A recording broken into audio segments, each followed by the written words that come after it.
আজকে নিয়ে এসেছি mawa gujiya recipe. Holi special, Diwali special, যে কোনো ফেস্টিভ্যাল স্পেশাল এই মাওয়া গুজিয়া শুকনো মিষ্টি হিসেবে খুবই জনপ্রিয়। আমরা একবার বানিয়ে প্রায় সপ্তাহখানেক এয়ারটাইট কন্টেনারে রেখে সার্ভ করতে পারি। এই মাওয়া গুজিয়া স্বাদে যেমন অসাধারণ, বানানো খুবই সহজ। সম্পাস কিচেনে আপনাদের সকলকে আরও একবার স্বাগত জানিয়ে চলুন আজকের রেসিপি শুরু করি। সবার প্রথমে একটা বোলের মধ্যে নিয়ে নেব ময়দা। আমি এখানে 4 কাপ ময়দা নিয়ে নেব। মোট 500 গ্রাম ময়দা আমি নিয়ে নিচ্ছি। আপনারা চাইলে 2 কাপ ময়দা 2 কাপ আটাও ব্যবহার করতে পারেন। এবারে প্রথমে আমাদের ময়দাতে ময়ম দিতে হবে। তার জন্য আমি ময়দার মধ্যে অ্যাড করে দেব ঘি। যেহেতু আমি 4 কাপ ময়দা নিয়েছি, 4 কাপ ময়দার জন্য 4 টেবিলস্পুন ঘি আমি ব্যবহার করব।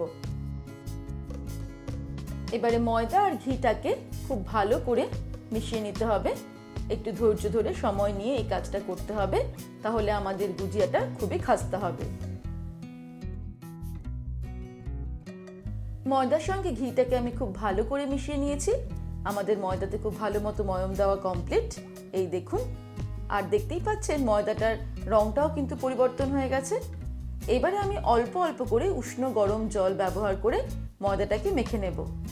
একটু শক্ত করে আমাদের ময়দাটা মাখতে হবে, তাই অল্প অল্প করে জল ব্যবহার করে ময়দাটাকে মেখে নিতে হবে।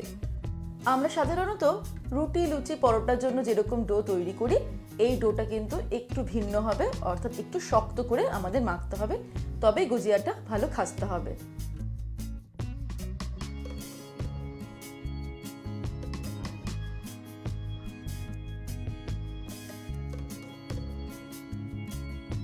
এই দেখুন, আমার ডো তৈরি করা কমপ্লিট। আমি একটা শক্ত ডো তৈরি করে নিয়েছি 1 কাপ উষ্ণ গরম জল ব্যবহার করে। এবারে এই ডোটাকে আমি ঢেকে রেখে দেবো সেট হওয়ার জন্য আধ ঘন্টা। আর সেই সময়ের মধ্যে গুজিয়ার পুরটা তৈরি করে নেব। এবারে একটা প্যান গরম করে তার মধ্যে নিয়ে নেব 1 টেবিলস্পুন পরিমাণে ঘি। ঘি গরম হয়ে গেলে এর মধ্যে কিছু ড্রাই ফ্রুটস ফ্রাই করে নেব। প্রথমেই দিয়ে দিচ্ছি আমন্ড, এর সঙ্গে দিয়ে দেব 1 মুঠো কাজু, আর দিয়ে দেবো কিছুটা পরিমাণে পিস্তা বাদাম। এবার এই সব ড্রাই ফ্রুটসগুলোকে আমি মিডিয়াম টু লো ফ্লেমে 2-3 মিনিটের জন্য ফ্রাই করে নেব। খেয়াল রাখতে হবে এগুলো যেন পুড়ে না যায়। ড্রাই ফ্রুটসগুলো ফ্রাই করা হয়ে গেছে। এবার এগুলোকে একটা বোলের মধ্যে তুলে নেব। ওই একই ঘিয়ের মধ্যে আমি দিয়ে দিচ্ছি 1 কাপ কোরানো নারকেল। আমি শুকনো নারকেল, যেগুলো ড্রাই কোকোনাট, ওটাকে গ্রেট করে নিয়েছি। সেটাও আমি ফ্রাই করে নেব 2 মিনিটের জন্য মিডিয়াম টু লো ফ্লেমে। এরকম শুকনো নারকেল আপনারা বাজারে ফলের দোকান বা ড্রাই ফ্রুটসের দোকানে কিন্তু সহজেই পেয়ে যাবেন। নারকেলের কালারটা গোল্ডেন ব্রাউন হলেই আমি নারকেলটাকেও একটা বোলের মধ্যে তুলে নেব। নারকেল ফ্রাই করার পর প্যানটাকে পরিষ্কার করে নিয়েছি। এর মধ্যে দিয়ে দেব আরও কিছুটা পরিমাণে ঘি। আমি 2 টেবিলস্পুন ঘি অ্যাড করে দেব।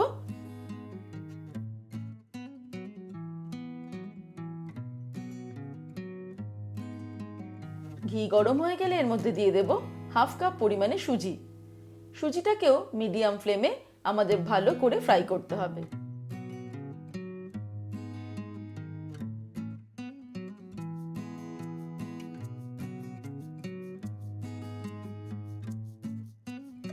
মিডিয়াম ফ্লেমে অনবরত নাড়তে নাড়তে সুজিটাকেও আমি ভালো করে ফ্রাই করে নিলাম ঘিয়ের মধ্যে। এবার এটাকেও আমি অন্য একটা বোলের মধ্যে তুলে নেব।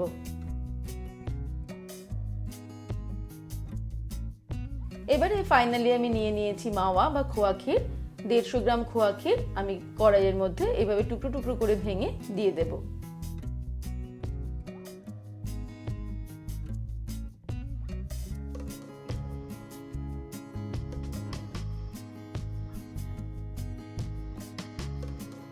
তারপর মিডিয়াম ফ্লেমে 2 মিনিট মতন খোয়া ক্ষীরটাকে নাড়াচাড়া করে নেব।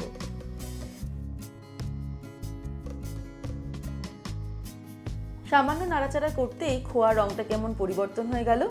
এবারে এর মধ্যে আমি অ্যাড করে দেব গুঁড়ো করে রাখা চিনি 1/2 কাপ। তবে চিনির পরিমাণটা আপনারা নিজেদের স্বাদ অনুসারে বেশি দিতে পারেন।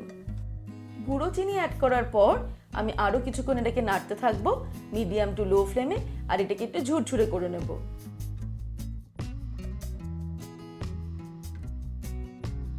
মাওয়া চিনির মিশ্রণটাকে খুব ভালো করে আমি মিক্স করে নিয়েছি, এটা একদম ঝুরঝুরে করে নিয়েছি। এবারে আমি এটাকে সুজি যেই বাটিতে রেখেছি সেই বাটির মধ্যে নিয়ে নেব।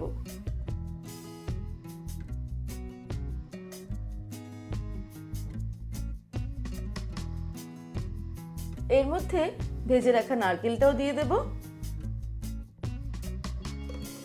যে ড্রাই ফ্রুটসগুলো আমি ফ্রাই করে রেখেছিলাম সেগুলোকে আমি এবারে ফাইন চপ করে নেব।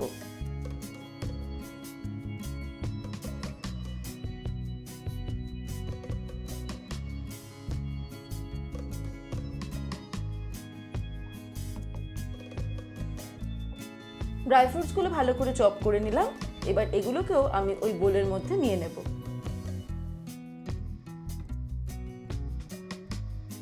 ফাইনালি আমি এর মধ্যে দিয়ে দেব হাফ টিস্পুন পরিমাণে এলাচের গুঁড়ো। তারপর সবকিছুকে খুব ভালো করে মিক্স করে নিলেই আমাদের গুজিয়ার পুর একদম রেডি হয়ে যাবে। তবে এই পুরটাকে সামান্য ঠান্ডা হতে দিতে হবে, তারপর আমরা গুজিয়াটা তৈরি করব। সবকিছু ভালো করে মিক্স করতে না করতেই খুব সুন্দর সুগন্ধ বেরোনো শুরু হয়েছে পুর থেকে। আসলে পুরটা কিন্তু দারুণ টেস্টি, আপনারা শুকনো একটু পুরো টেস্ট করে দেখতে পারেন, এটা খুবই ভালো খেতে, সুস্বাদু। এবার আমি পরের স্টেপে চলে যাব, গুজিয়াগুলো তৈরি করব। 30 মিনিট হয়ে যাওয়ার পর আমি ময়দার ডোটা থেকে অনেকগুলো লেচি তৈরি করে নিয়েছি। ঠিক লুচি তৈরি করার সময় যেমন আমরা লেচি তৈরি করি যেই সাইজের, ঠিক একই রকম লেচিগুলো তৈরি করে নিয়েছি। একটা লেচি নিয়ে আমি এবারে লুচির মতো বেলবো। এই লুচিটা বেলতে কিন্তু কোনো রকম আলাদা করে তেল বা ময়দার দরকার নেই, শুকনো ময়দার একদমই প্রয়োজন নেই, কারণ এত সুন্দর করে আমরা ময়ম দিয়েছি ময়দাটাতে, যেটা এমনি এমনি বেলা যাবে। এই দেখুন আমি কিরকম বেলে নিলাম। আমি সুন্দর করে মাঝারি সাইজের একটা লুচি প্রথমে বেলে নিলাম। এবারে নিয়ে নেব একটা ছাঁচ। এই ছাঁচগুলো বাজারে খুব সহজেই কিনতে পাওয়া যায়। লুচিটা বেলে নেওয়ার পর আমি ছাঁচের ওপরে এইভাবে এটাকে বসিয়ে নেব। খেয়াল রাখতে হবে ছাঁচটা ঠিক লুচির মাঝখানে থাকতে হয়, আর চারিদিকে কিছুটা এক্সট্রা লুচির অংশ থাকতে হবে। তারপরে আমি ঠিক ছাঁচ বরাবর এখানে এইভাবে জল দিয়ে দেব। জলটা কিন্তু এখানে আঠার কাজ করবে। তারপর ঠিক মাঝখানে আমি বসিয়ে নেব পুর। 1 টেবিল চামচ পুর প্রথমে দিলাম, তারপরে আরো হাফ টেবিল চামচ পুর দিলাম। পুরটা আপনারা কম বা বেশি করতে পারেন, খেয়াল রাখতে হবে পুরটা কিন্তু যাতে একদম মাঝখানে থাকে। তারপর আমি ছাঁচটাকে এইভাবে বন্ধ করে দেব, খুব জোরে প্রেস করব। আর এক্সট্রা যে লুচির অংশটা বেরিয়ে আছে সেটাকে আমি এইভাবে ছিঁড়ে নেব।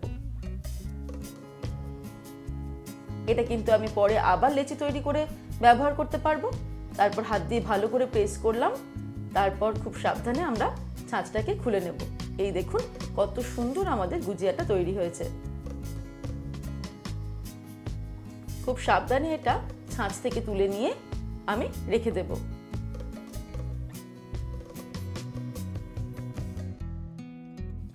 এইভাবে একটা একটা করে সবকটা গুজিয়া আগে তৈরি করে নেব। আপনারা চাইলে বেশ কয়েকটা লুচি আগে বেলে নিতে পারেন, তারপর ঝপাঝপ ছাঁচ ব্যবহার করে গুজিয়াগুলো তৈরি করে নিতে পারেন।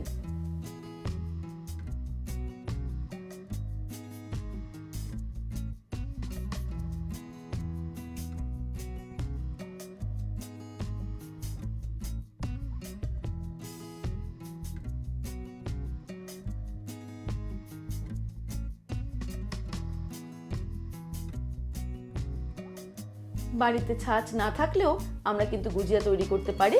আমি তার জন্য প্রথমে একটা লুচি বেলে নিয়েছি, আর লুচির কিনারা বরাবর এইভাবে জল লাগিয়ে নিচ্ছি। খুব ভালো করে জলটা লাগিয়ে নেব। তারপর ঠিক একটা সাইডে আমি পুর দিয়ে দিলাম। পুরটা কিন্তু একটা সাইড করেই দিতে হবে, মাঝখানে দিলে চলবে না। এখানেও আমি 1.5 টেবিল স্পুন মতো পুর দিয়ে দিলাম। তারপর এইভাবে এটাকে মুড়ে দেব। আমরা ছাঁচ দিয়ে যেভাবে গুজিয়া তৈরি করি সেটা অনেকটা সুন্দর দেখতে হয়, তবে এটাও কিন্তু খুব একটা খারাপ দেখতে হবে না। এইভাবে আমি মুখটাকে ভালো করে চেপে দিলাম আঙুলের সাহায্যে, যাতে এটা কোনো মতেই খুলে না যায়। তারপরে একটা কাঁটা চামচের সাহায্যে আমি কিছুটা ডিজাইন করে দিচ্ছি ঠিক এইভাবে। তাতে আমাদের এই গুজিয়ার মুখটাও ভালো মতো আটকে যাবে, আর দেখতেও কিছুটা সুন্দর হয়ে যাবে। একবার ডান দিক থেকে বাঁ দিকে, আবার আমি বাঁ দিক থেকে ডান দিকে দুবার এটাকে করে ভালো করে মুখটাকে আটকে দেব।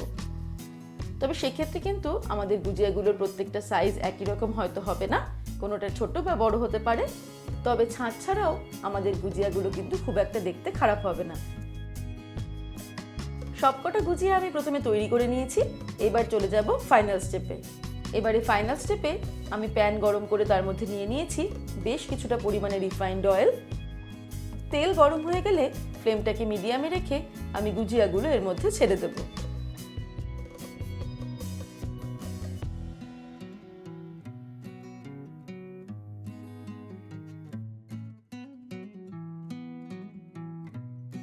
এবারে মিডিয়াম ফ্লেমে উল্টে পাল্টে আমাদের গুজিয়াগুলোকে ফ্রাই করতে হবে। একবারে গুজিয়াগুলো ফ্রাই করতে প্রায় 8 থেকে 10 মিনিট মতন সময় লাগবে। আমি এই গুজিয়াগুলো রিফাইন্ড অয়েলে ফ্রাই করছি, তবে আপনারা চাইলে কিন্তু ঘিতেও এগুলোকে ফ্রাই করতে পারেন, তাহলে কিন্তু এটার স্বাদ আরো বহুগুণে বেড়ে যাবে।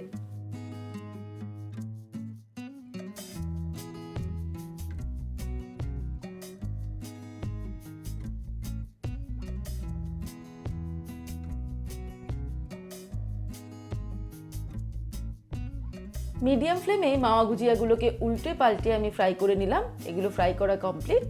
আমি গোল্ডেন ব্রাউন করে সুন্দর করে ফ্রাই করে নিয়েছি এগুলো। এবার এগুলো তেল থেকে ছেঁকে তুলে নেব। এই মাওয়া গুজিয়া ফ্রাই করে নেওয়ার পর ঠান্ডা করে এয়ারটাইট কন্টেনারে রেখে দিয়ে প্রায় 4-5 দিন পর্যন্ত আমরা সার্ভ করতে পারবো। তৈরি হয়ে গেল দারুণ টেস্টি শুকনো মিষ্টি মাওয়া গুজিয়া। এবারে আপনারাও চটপট বাড়িতে ট্রাই করে ফেলুন।